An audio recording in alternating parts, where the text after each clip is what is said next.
Hey, what's up everybody? Too Tall Toby here, and in today's Autodesk Fusion quick tip video, we're going to talk about how you can import files directly from SOLIDWORKS into Fusion and how you can then make some changes to these files. For example, you can see this hand wheel file here. I've got it on the right over here in SOLIDWORKS, and on the left, I've imported it and modified it here in Fusion. We've increased the thickness of the rim here. We've made the spokes a little beefier, and you can see that we've changed from 5 spokes to 6 spokes.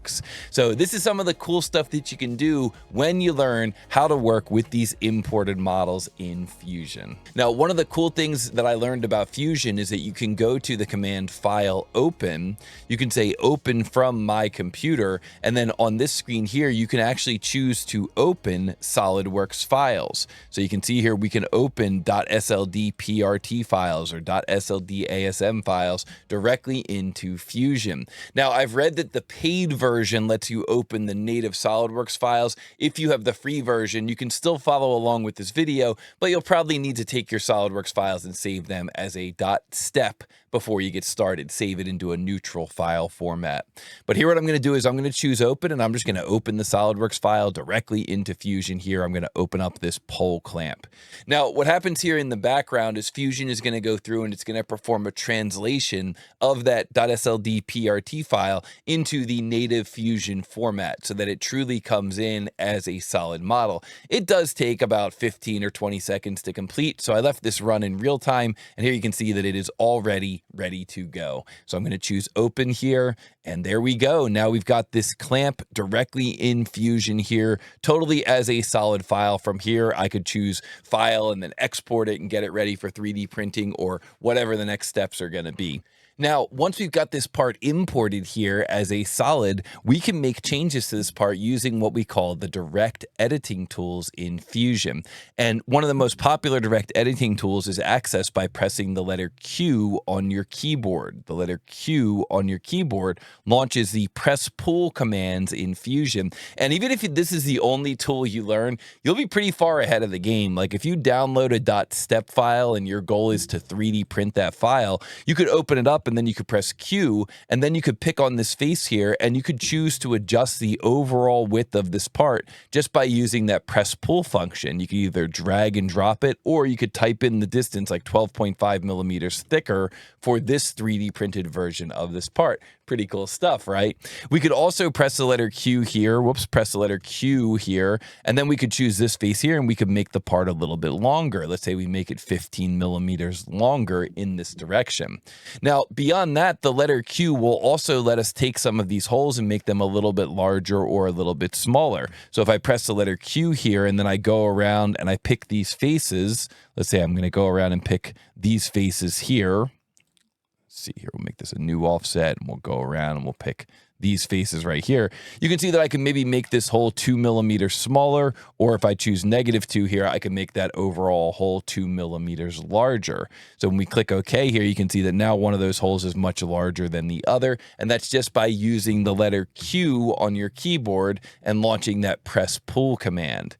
But there are some other really helpful direct editing tools as well. Like if I press the letter S and I go into the command move, when you choose move here, this lets you move either a set of faces or even an entire body. So I could do the move command and I could click on this body here and I could relocate this body into a new spot. We're not going to do that this time around. Or I could press the letter S here and I could launch the move command. I'm just typing in move there. And then I could say that I want to move faces. And now what I could do is I could go around and pick these faces here and I could choose to move them. Now there's several options for how you do the move command. You've got your free move, your translate, your rotate, your point to point, and your point to position.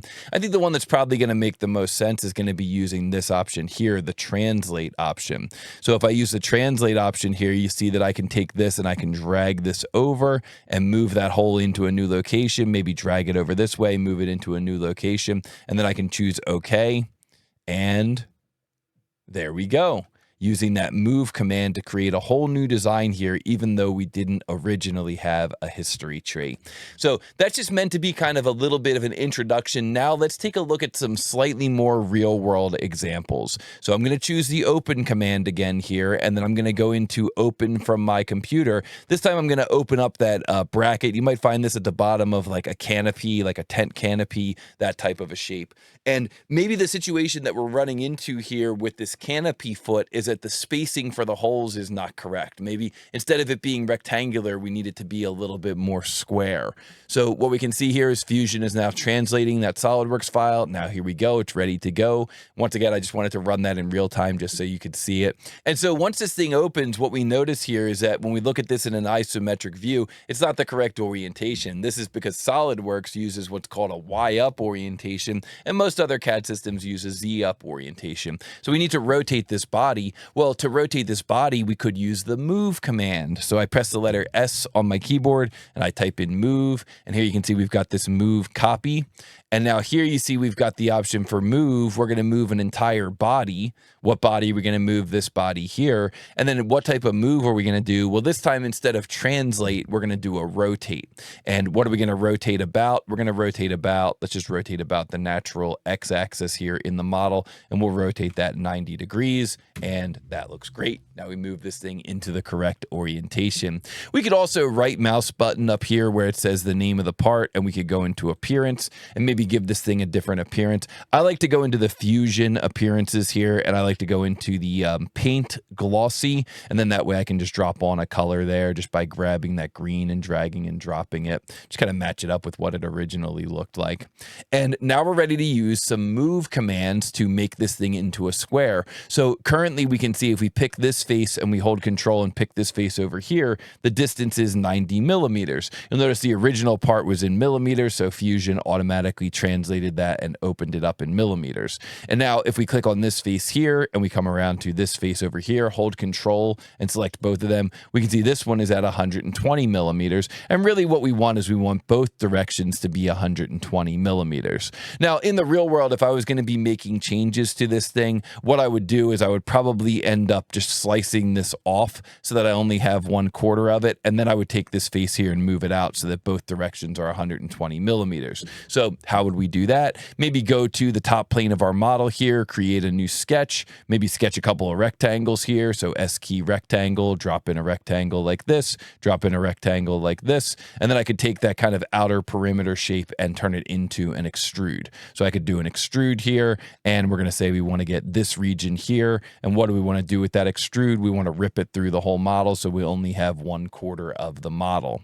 Now we can choose to move this face out so that we end up with a square shape here. So currently we can see that that distance is 45 millimeters. So we need to add 15 millimeters to that shape. So what we could do is S key move. Now last time we moved the body, right? We did a rotate. This time we're going to do a move here, and we're going to say we want to move faces, and we're going to do a translate here. And then what faces do we want to move? Probably this one, probably the holes. We probably want to move the holes with this as well. And maybe this face here as well, so that the whole thing kind of shifts out. So now we can grab this arrow and see if that looks good. Look at that. That whole thing is moving out there. And we want to move that out to 15 millimeters. And we press enter. And now just a quick kind of a sanity check. You pick this face, hold control, pick this face, and there we go. Now that distance is 60, which is the same as taking this face, hold control, and taking this face over here. And now those are 60 as well.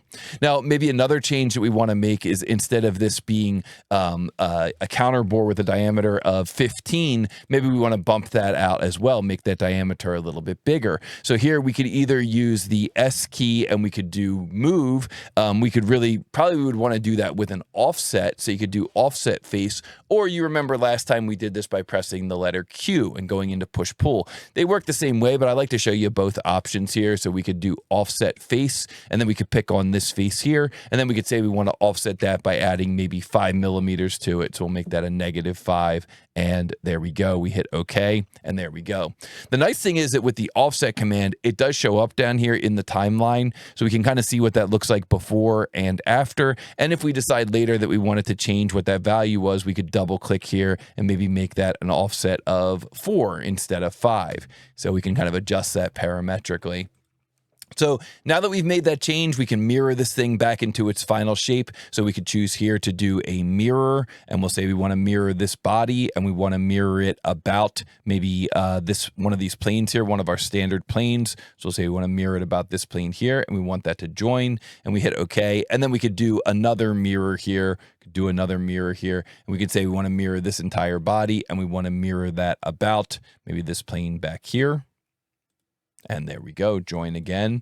And there we have taken that imported model that didn't have any kind of a history, and we've made some changes to it. But the cool thing is that we could always roll back here in the timeline, roll back before we did that mirror. And then if we realized we had to make some additional changes, we could make those as well. Like we could press the letter Q here, jump into push-pull, and we could take this face and bring this face out a little bit, maybe make it like 2 millimeters thicker than it originally was. Q, take this face here, bring that out 2 millimeters as well. And then we could use Q again, and we could even take this face here and bring that out. Maybe we bring that out like 5 millimeters to make the whole thing thicker on the inside. Now we can roll this back to the end, and we can take a look at what that final part looks like. Pretty different from what it originally looked like when it came in, but it just goes to show you that you can really take advantage of existing geometry, migrate it from SOLIDWORKS into Fusion, and then use the awesome Fusion direct editing tools to make changes.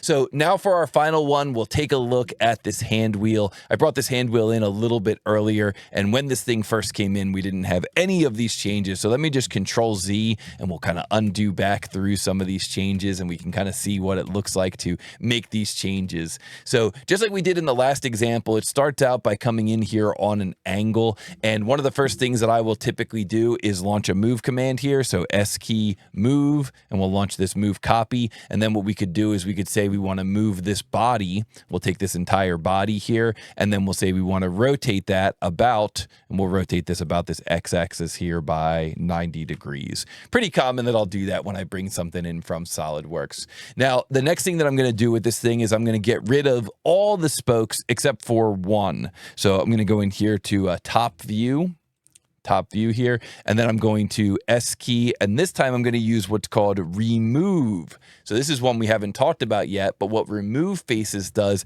is it lets you get rid of faces. So remove faces, I could, for example, get rid of this square cut here that's going through the middle. So I could choose delete, and boom, remove a face. So you don't have to like re-cut extrude or re-extrude through it to fill in that cut extrude. You could just do a remove face. It's like a delete face command. So similarly, what we could do is we could go around and we could remove all of these spokes and their fillets.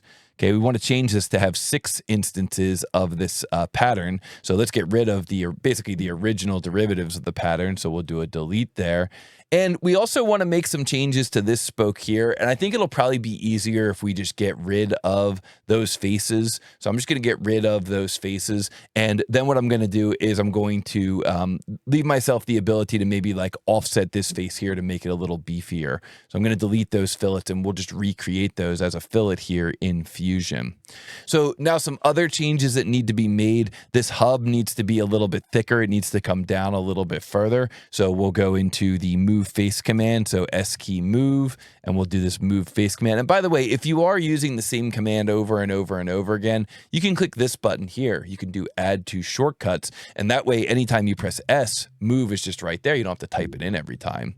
So for move here, I'm going to do a move using faces. I'm going to move this face and this face. And I'm going to do it as a translate and just grab this arrow here and drag that down. And I'm going to make that thicker. And oh, look at that. Now we're working in inches. So because this part was originally an inch part, when it was imported into Fusion, Fusion picked up on that and automatically put me into inches instead of into millimeters. That's pretty cool. So I'm going to bring this down by negative 0.625, make that a little bit beefier there at the center of that hub. We're also supposed to increase the diameter of this rim section here. So we'll again do an S key, and this time we'll do an offset. So I'm going to do offset face. And then I'm going to take this face here, and I'm going to offset that by, let's say we're going to offset that by 90 thou, just make that a little bit beefier there, and we'll hit OK. And then I think we'll do another offset command here for this. The thing I like about the offset command is it seems like it shows up here in in the timeline, where if you do the push-pull, it's more like a one-time thing. Like it's just like you direct edit it with that push-pull and that's it. It's not really there in the timeline. So I like to kind of keep track of some of those historic features, and that's why I will typically opt to use offset instead of that push-pull. So offset face here, we'll pick on this face here, and we're going to make that 60 thou a little bit beefier there for that spoke. So we'll add 60 thou to that. We'll hit OK, and then we'll finish up this spoke shape by just adding in our own fillet here right in Fusion. So we'll just launch a new command here. We use the delete face to get rid of the imported fillet, and now we'll make our own right here in Fusion using the fillet command. So we'll make that at 0.375 for that fillet, and I think that looks pretty good there. Hit OK. Oh yeah, look at that thing. That actually looks really good.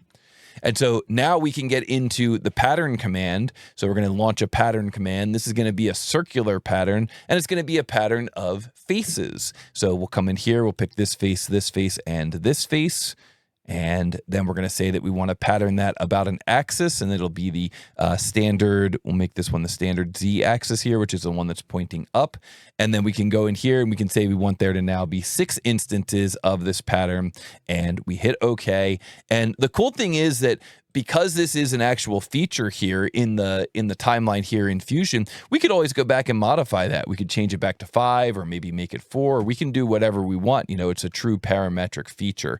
So it's like we've got some elements that are imported from SolidWorks, and then we've got some elements that we've created on our own in Fusion. And it just really shows how powerful Fusion is when it comes to doing some of these direct editing types of commands. Finally, here you can see that in the new version of this, we had a D cut instead of having that square cut. So we would just do that the way we would normally do a Fusion feature. You know, you pick on this face here, S key, begin a new sketch, S key, create a circle. We'll make a circle here with a diameter of 1.5 inches. And then we'll do S key, we'll create a line here. We'll make a line that just comes straight across horizontal. And then we'll do S key dimension, and we'll create a dimension that goes from that line up to this arc here. And we'll do a right mouse button and we'll say pick the arc tangent. And that way we get this tangency point here on the arc, and we'll make that distance 1.25 inches. And now we've got that geometry ready to extrude. So we jump into the extrude command, we pick here on that boundary, and then just grab this and push it down through the bottom of that part. And there we go. You know, final step here, I might consider doing a right mouse button, going into appearance, and then assigning one of these appearances from these paints like this red, like it was in the original SolidWorks file. So that's going to do it for today's Fusion quick tip. I hope that helped you to explain how you can work with files, whether you're importing those files from SolidWorks or whether you're downloading a neutral.step file. I hope that really shows you some of the power of the direct editing tools that are built right into Fusion. Because anytime you have a file that you can work with and you can modify, you're probably going to save some time as opposed to having to recreate that file from scratch. And that's where Fusion can really, really help you. I hope that you enjoyed learning about some of those tools like the push-pull tool, the offset face tool, the move command, and the remove faces command. All very powerful direct editing tools built right into the Fusion tool set. And as always, if you have any questions for me or any comments, let me know down below. If you enjoyed this video, let me know that as well. Be sure to hit the like button, be sure to subscribe, and I will look forward to seeing all of you in the next Too Tall Toby Fusion quick tip video.